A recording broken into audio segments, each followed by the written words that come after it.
Welcome to Assistive Technology to support reading. My name is Corinne Hauer. I'm an Assistive Technology Consultant at the Muskegon Area Intermediate School District. And I'm Jim Capilla, also an AT consultant here at the Intermediate School District. So this is the first of a series of presentations that we're going to do that will talk about tools and resources to support your struggling readers. In this series, we're going to have 4 45-minute-ish webinars with some optional face-to-face follow-up meetings. The first one, what we're doing now, is going to cover assessment and documentation of need. This is about how do you figure out if students need or might benefit from assistive technology to support their reading needs, and then how and where do you document that need. The next is locating electronic reading material. So that would be resources where you can find reading material that then the students could use the assistive technology supports to access. So things like Bookshare, Michigan Electronic Library, as well as a few others. The optional face-to-face follow-up for that webinar will be on November 23rd. Our third webinar is about tools for reading, and these are where you get into, once you have assessed your students, determine what students need or might benefit from these types of supports, located material that they can read. Now it's about what kinds of tools can they use. So looking at what supports are available in Chrome, Google Chrome browser, as well as tablets such as iPads and Nooks, and some MP3 resources. The follow-up date for that will be January 26th. That's an optional face-to-face date. And the last webinar will be on online tools for supporting comprehension. So this goes beyond just giving students access to listening to digital text and looks at what supports are available to help support comprehension of that text when listened to. The optional follow-up date for that will be March 29th. There are sketches available if you attend all of the webinar sessions and the face-to-face follow-up dates.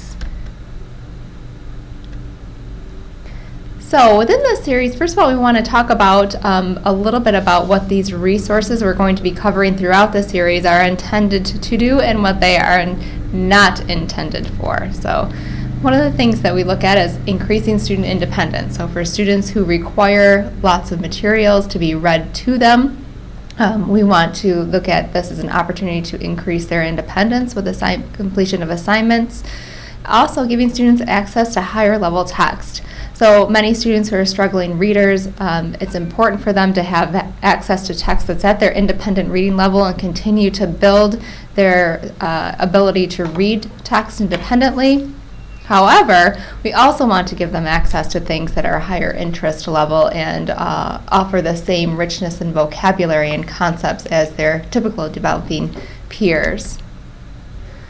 We want to promote engagement in reading. We want them to see it as a fun activity that they can learn through reading books, even if that definition of reading is an independent reading, it's listening to that text read. And also supporting participation in class discussion. So if students aren't able to read the text and you're having some class discussions around that, we want to give them access to the text in a different manner so that they can feel successful in participating in those classroom discussions. Support their learning across a variety of concepts and content areas, and increase their confidence as a learner. Some of the things these resources are not intended to do is definitely not to replace daily reading instruction. It's very important that students who are struggling readers continue to get opportunities for reading instruction as well as reading interventions that are targeted to their needs. So these supports will not replace those things. It is not intended to remediate reading skill deficits and talk a little bit more about students who may benefit from these types of supports. Excuse me. So for students who struggle with reading fluency or decoding, but but demonstrate adequate comprehension when text is read aloud to them or during oral discussions. So these are students who, you say they really struggle when they read it, but if I read it to them, they get it. Or, they really struggle with reading assignments, but when we're participating in things in a class discussion or oral discussion or based on a video clip or things like that, they really get it. They understand. They just are having difficulty with comprehension during their independent reading. Also, students who are receiving reading interventions who are struggling to keep up with higher level reading in other classes. So these are students who maybe are receiving interventions for reading support and at the same time are expected to keep up with grade level content in science and social studies and other areas. So maybe giving them access to some reading supports, text readers in those classes. Students who perform well in class except when asked to read and respond to written material. Again, those students who seem to get it during the class discussions, video after video clips, following hands-on activities, but when the learning is based solely on independent reading, they tend to struggle, or primarily on independent reading. Students who read fluently but struggle with comprehension. So these are students who, you listen to them read, you really think that their comprehension should be better or would expect that it be based on their reading fluency, but when you go to ask those deeper questions, they're really struggling with the comprehension. Also, students who've experienced success in classes using an adult reader accommodation. So you may have some students who are already using a person to supplement, to accommodate their reading needs, whether that's a person at home who is helping them read text or get through assignments, whether it's an adult reader at school who's reading tests and materials to them, and they're having success with that, then those students most likely will benefit from having access to some reading supports and definitely in the area of increasing their independence. A student that I can think of, his name was John. He was a middle school student. Was not reading at middle school level. I believe he was in 7th grade. Reading more about the 4th grade, 3rd, 4th grade level. Not able to engage in discussion in class. Surprisingly, didn't like to read. And so we intervened with audio versions of the books that he wanted to read. He was reluctant at first. It took him a book or two to get used to listening to the voicing. Gradually, John grew to enjoy listening to books. And surprisingly enough, he was able to participate in class discussion because of what he was listening to. So clearly, what the different presentation offered to John was that he could listen, he could understand what was happening, and he was able to utilize that material in later discussion. All things that we wish students would do when they read. So for John, it turned out to be quite a good support for him. It resulted in, following some testing done by the teacher, that his grade level in terms of reading actually increased by a year as a result of him being interested in using an alternate means to read material. So whereas in the story that Jim shared, John was identified early on as a struggling reader, had lots of difficulties with fluency and decoding, and it was pretty clear that he needed some sort of support. The student I'm going to talk about would be a different type of student who benefited from these supports, and she was one of those fluent readers, teachers really struggling to figure out what it was exactly that was holding her back from being more successful, demonstrating more understanding or learning based on her reading. And so she was in 4th grade at the time I started working with her, and we started to talk about her reading level, and they said, well, that's not really a concern. She's a good reader, she's a strong reader, she reads at grade level. And when I asked about her comprehension, the assessments that they were using at the time to monitor her progress in reading was the Dibbles, and this was the original version of the Dibbles. And there was no comprehension check. So we said, well, let's dig a little deeper and let's look at what she's actually comprehending based on that material she's reading. So as they started to do a little deeper investigation, they found out that although she read at grade level, her comprehension at grade level was not sufficient to gain meaning from that text. So she read fluently, but wasn't gaining meaning from the text.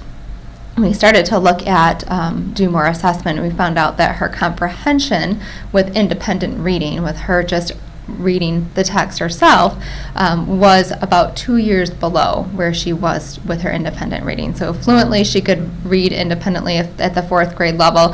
Her comprehension was about the 2.5, 2.5 grade level for independent reading. However, on the flip side, then we said, well, let's look and see what if she understands if we read it to her. Is this a language processing issue, or is this her just really needing some strategies to deal with comprehension and how to better comprehend her text? And so when we read the text aloud to her, she was able to comprehend 2 years above her current grade level, so above her independent level, fluent level. So here was a student who was reading independently at the 4th grade level, comprehending independently at the 2nd grade level, but able to comprehend when listening to text at the 6th grade level.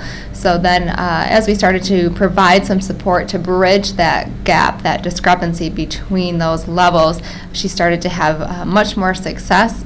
She got some targeted interventions for comprehension, and at the same time she was receiving those, we started right away giving her access to higher level text that she could listen to and follow along with, and it definitely increased her engagement in reading, her enjoyment in reading, and continued to allow her to build knowledge and vocabulary that excelled her independent reading level. So now that we've talked a little bit about what this series is about and the types of students it might benefit and how those students might benefit, Jim's going to talk a little bit about different ways we can assess and figure out. You probably have some students that you might have a hunch they might benefit from some of those types of supports, or hopefully some of that those student scenarios resonated with you. So Jim's going to talk a little bit about how we can assess student needs to determine if in fact this would be an appropriate avenue to go down for your struggling readers. So if you're used to reading instruction and evaluation, some of these listed, the QRI through other, you may be familiar with, recognizing, of course, when you're looking at kids that are having difficulty, you really need to look at reading comprehension along with fluency. I'm not an expert on all of these, and you may be, so I would use what you're used to. If, however, you don't have access to testing material and you want to do something very quickly, we have the PAR, Protocol for Accommodations in Reading, and briefly you can see with the graphic there, we're going to bridge reading comprehension and listening comprehension with assistive technology, and what follows is how you go about that. The profile looks at a student's oral reading, which typically would be their independent level. And you may know this already. You may have to use the passages in the PAR to evaluate the student's oral reading level. You could also, if the QRI is present, there are graded reading lists, and kids have to read through those lists in a reasonably quick, and you can evaluate then where a starting point might be an independent level and where they will begin to have difficulty. So what you first do is administer a graded passage, and the student reads it, and you have questions that are part of the PAR that you can ask for comprehension. You score them. Then you take another passage and have an adult read it to the student. They have the text in front of them, and you after reading, score their comprehension of it. Thirdly, you use a text reader, and the student listens independently, and of course with the text reader they always see the text, and sometimes it's highlighted word by word, sometimes sentence by sentence, and then you evaluate their comprehension using that intervention.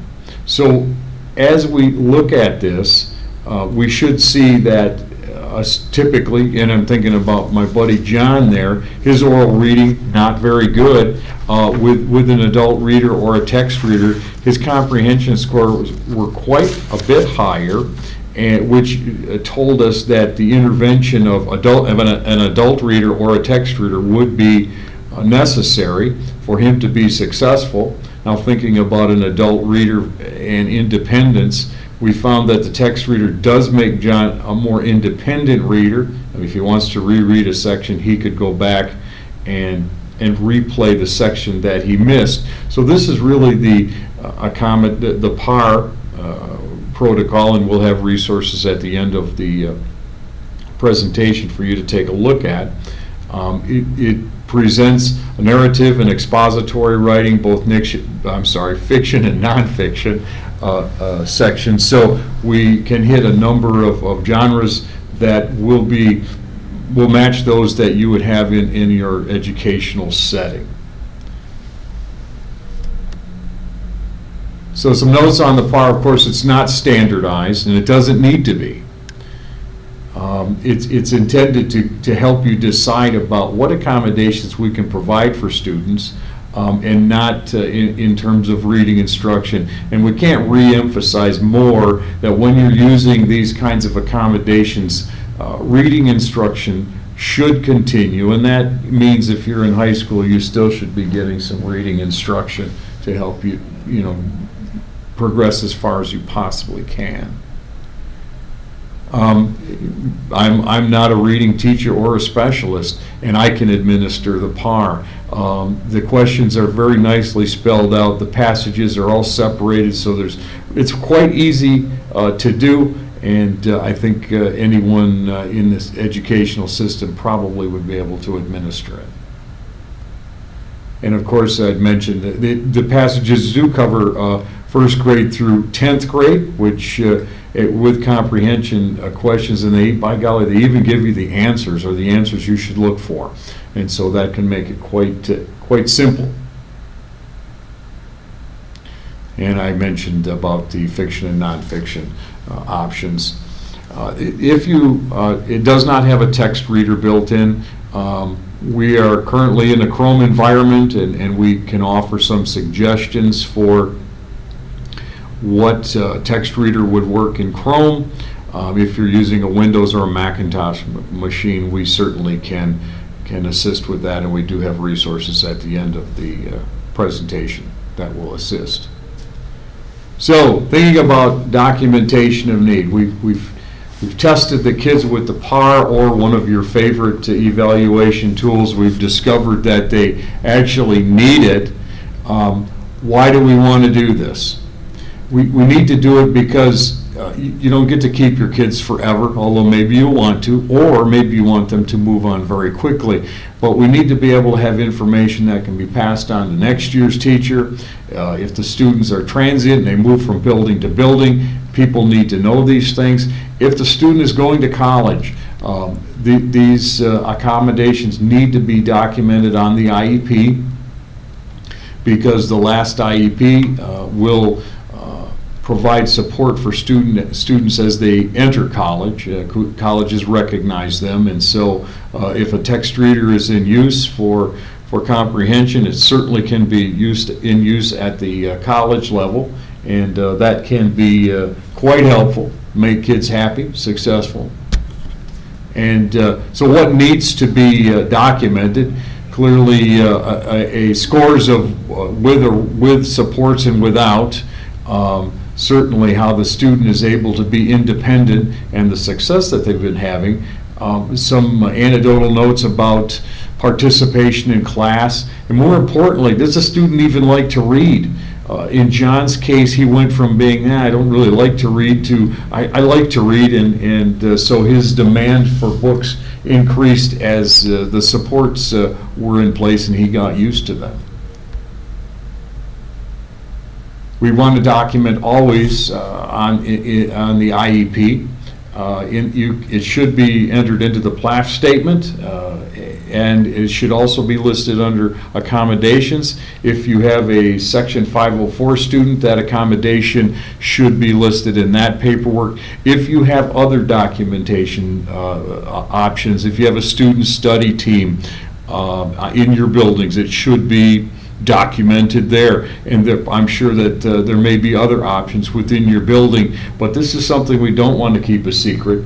It is something that we want to be able to share with others for the success of our kids.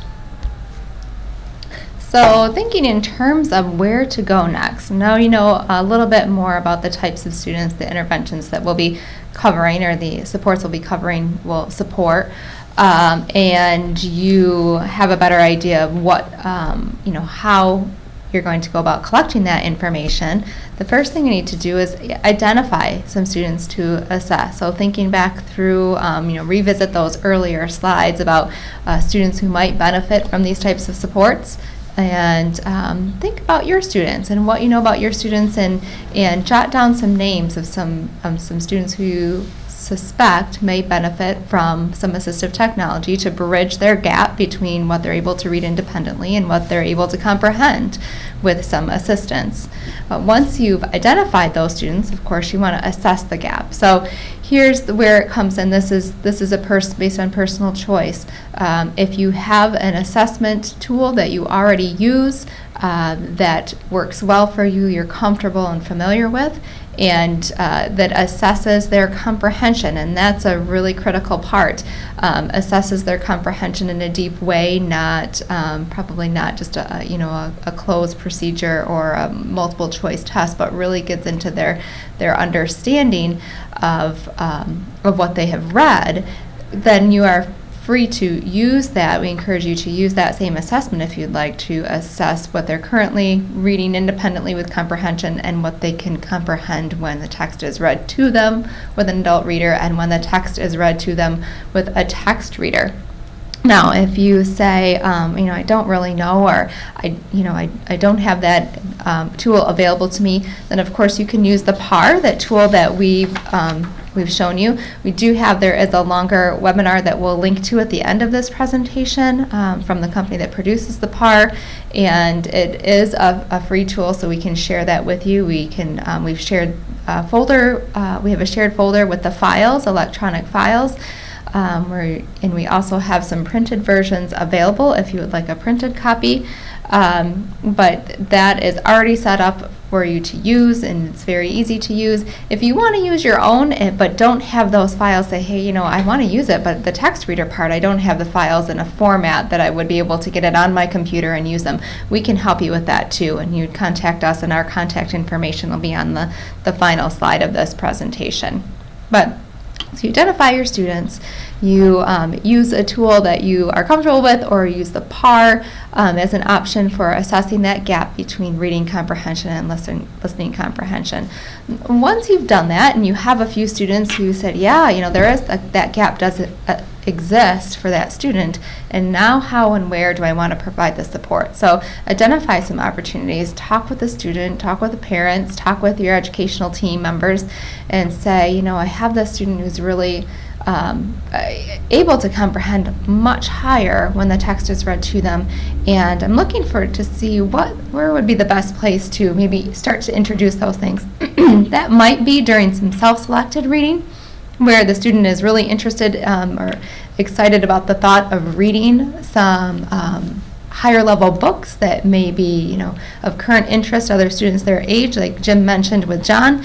It may be that student is really excited about social studies or science, or really wants to participate with more confidence or independence in those class discussions, and so that might be an opportunity to introduce. So once you've figured out where you want to start with the supports, you need to locate some accessible reading material. So if you said, okay, we want him to participate in science, or he really wants to participate in social studies, or he really wants to read this brand new novel that came out that all the other students in his age are reading, then you need to locate that reading material in a format that then they can have it on a device and use a text reader or some other manner to have that read to them.